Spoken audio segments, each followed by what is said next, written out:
Como les había comentado, habíamos quedado en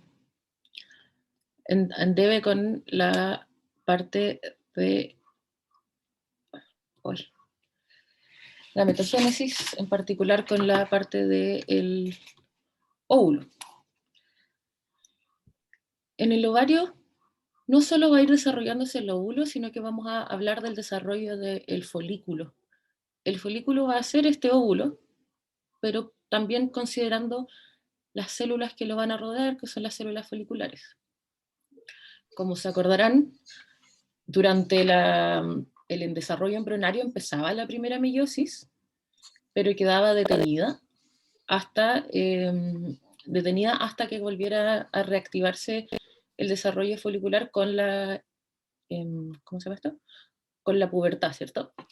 Y como sabrán, cada mes en la pubertad va a haber van a empezar a crecer algunos folículos. Recuerden, folículos van a ser el ovocito más las células foliculares que lo rodean. Van a empezar a madurar algunos folículos gracias a la acción de la hormona folículo estimulante, la FSH, que es una hormona producida por la hipófisis anterior. ¿Sí? Entonces mensualmente, la hormona folículo estimulante va a gatillar que unos cuantos folículos se empiecen a desarrollar. Estos van a entonces ser los folículos primarios, que van a estar rodeados de células foliculares que van a llamarse también células de la granulosa.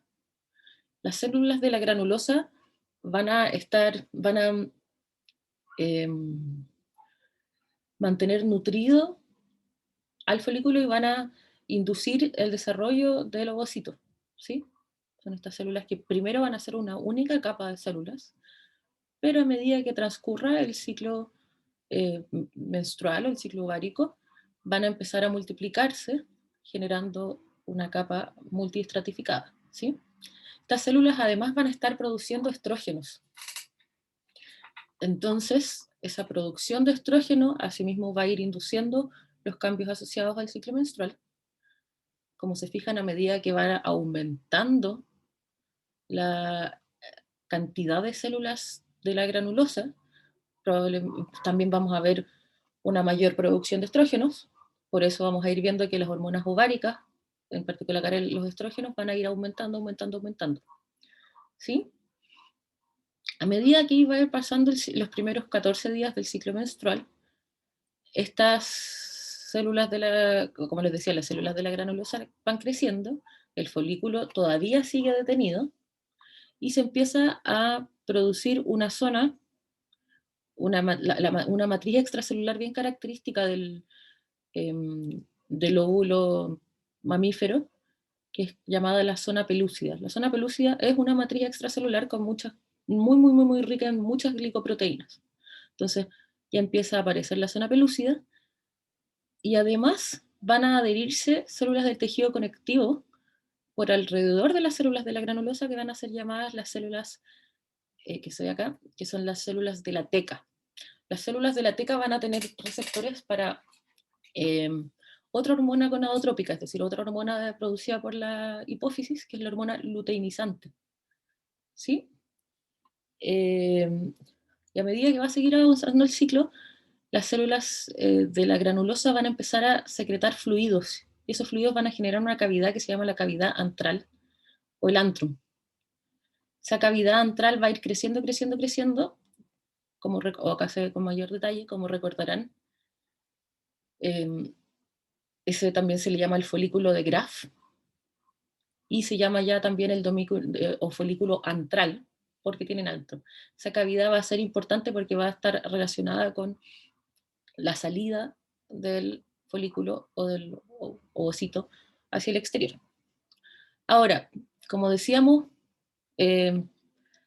las células de la teca también tienen un rol importante, porque las células de la teca, gracias a la acción de la hormona luteinizante, van a producir unos andrógenos que son los precursores de los estrógenos. Entonces, las células de la teca van a estar produciendo este precursor, y ese precursor lo van a tomar las células de la granulosa y lo van a convertir en estrógenos, y ahí sigue aumentando la cantidad de hormonas ováricas, lo cual va a llevarnos a un pic. Cuando ocurre el pic tanto de la hormona luteinizante como de la folículo estimulante, ves que va a ocurrir la ovulación. Acá las células de la granulosa y de la teca van a estar ya adheridas a la superficie del ovario y van a liberarse unas proteasas que van a digerir el borde del ovario y eso va a generar la salida, ¿sí? Además, el pic de la hormona luteinizante tiene otra relevancia, que es que va a gatillar que se continúe la meiosis. ¿Se acuerdan que la meiosis había quedado en profase 1? Entonces va a continuarse la meiosis y al momento de la ovulación vamos a tener un ovocito que ya va a estar en su etapa secundaria, va a estar detenido esta vez en la metafase 2. Si se fijan acá, vemos el núcleo separado, pero vemos todavía dos núcleos. Ahí todavía va el núcleo porque todavía falta, o sea, perdón, va, lo que va a ser el polocito, y el polocito va a liberarse después de la fecundación. La fecundación, la entrada del espermio va a ser la que va a continuar la meiosis después de la metafase 2. Entonces se ovula durante la metafase 2, queda detenido ahí, y una vez que entra el espermio, se libera. Y de hecho ahí se ve cómo se liberan los cuerpos polares. Ahora, ¿qué pasa? Esto ocurre en el momento 14, como recordarán, y después el resto de las células de la granulosa y de la teca que habían quedado dentro, gracias a la acción de la hormona luteinizante, van a transformarse en una estructura hormonal glandular que se va a llamar el cuerpo lúteo. Y este va a seguir produciendo progesterona y estrógeno, lo cual es relevante, por eso vemos que ahora empieza a aumentar la progesterona. Es relevante porque va a ir permitiendo el engrosamiento del endometrio para que si el folículo el ovocito es fecundado, pueda implantarse en el útero. Ahora, si es que no hay implantación, este cuerpo lúteo degrada, y al degradar se produce una caída de progesterona y de estrógenos, y esa caída de progesterona y estrógenos va a conllevar el inicio de la menstruación. ¿Hay alguna duda hasta allá? Sí, profe. Ay, perdón, no levanté Dígame. la mano. Em, Quería saber que las células de la granulosa eh, transformaban al precursor de andrógeno en qué cosa? ¿En estrógeno? En estrógenos, sí. En el fondo, las células de la teca producen este precursor y las células de la granulosa lo transforman del precursor, que es un andrógeno, no es necesario que se aprendan el nombre, a estrógenos. Ojo, los estrógenos es un nombre genérico. Son varios tipos. Uno de ellos, el más importante, es el estradiol. Estrógeno es el nombre global. Son varias pequeñas moléculas, una de ellas es el estradiol. ¿Alguna otra duda, no? Perfecto, era solo eso.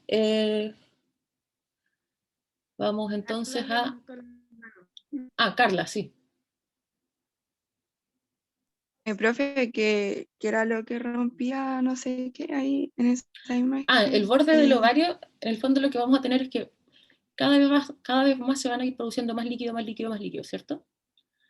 Y el folículo se va a adherir al borde del ovario, que es lo que está acá. Se va a pegar en el borde del ovario. De hecho, se va a ver como un montículo. Si uno mira desde afuera el ovario, se va a ver como un montículo. Y además tenemos cada vez más presión, ¿cierto? Porque se están secretando fluidos al antro. Y sumado a eso, las células del folículo van a liberar unas proteasas, unas enzimas que van a digerir el borde del ovario. Y al digerir el borde del ovario se va a debilitar, se va a romper, y ayudado a la presión del líquido que había en el antro, va a eyectarse el ovocito. ¿Sí?